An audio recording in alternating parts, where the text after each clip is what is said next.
Krishna river కంటే చాలా మంది అనుకుంటున్నారు కృష్ణా వల్ల ఫ్లడ్స్ వచ్చాయని. కాదు, కృష్ణా వల్ల కూడా కొద్దిగా వచ్చాయి. కానీ కృష్ణా నది కంటే బుడమేరు వల్ల ఎక్కువ నష్టం జరిగింది.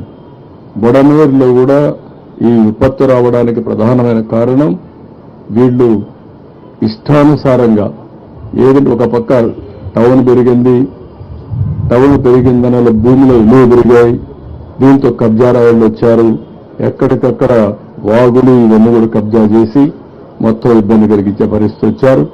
అవన్నీ కూడా సర్వే చేయమంటున్నా. ఎవరైతే కడాన పోలవరం రైట్ మెయిన్ కెనాల్లో కూడా మట్టి తీసేశారు.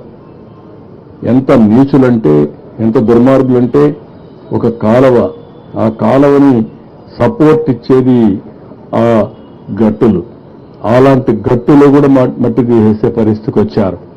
అంత దుర్మార్గంగా ప్రవర్తించారు. అది కూడా ఎస్టాబ్లిష్ చేస్తాం. ఎవరైనా సరే ఇలాంటి ప్రజాద్రోహం చేసిన వ్యక్తుల్ని కఠినంగా శిక్షిస్తే తప్ప ఇలాంటి సమస్యలు రావు. ఒక వ్యక్తి దుర్మార్గానికి నగరం గజగజలాడింది. అమాయకులంతా కూడా చాలా బాధపడే పరిస్థితికి వచ్చారు. ఇది మళ్ళా పునరావృతం కాకుండా కూడా చూడాల్సిన అవసరం ఉంది. టెక్నికల్ డీటెయిల్స్ కూడా అనలైజ్ చేస్తున్నా. ఇంకా ఎవరైనా మేధావులు ఉంటే వాళ్ళు కూడా ముందుకు రండి, మీ ఆలోచన కూడా ఇవ్వండి. శాశ్వత పరిష్కార మార్గం ఏదైతే ఉందో ఆ శాశ్వత పరిష్కార మార్గంతో బుడమేరు ద్వారా వచ్చే నీళ్ని కొల్లేరు పంపించడం, లేకపోతే కృష్ణానది పంపించడం, మళ్లీ ఇలాంటి ముంపు పునరావృతం కాకుండా చేయాల్సిన బాధ్యత మనందరిపైన ఉంది. దాన్ని కూడా వర్కౌట్ చేస్తాం. ఇది బ్రాడ్గా.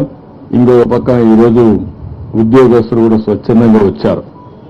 స్వచ్ఛందంగా వచ్చి joint action committee of employees, teachers, workers and pensioners Andhra Pradesh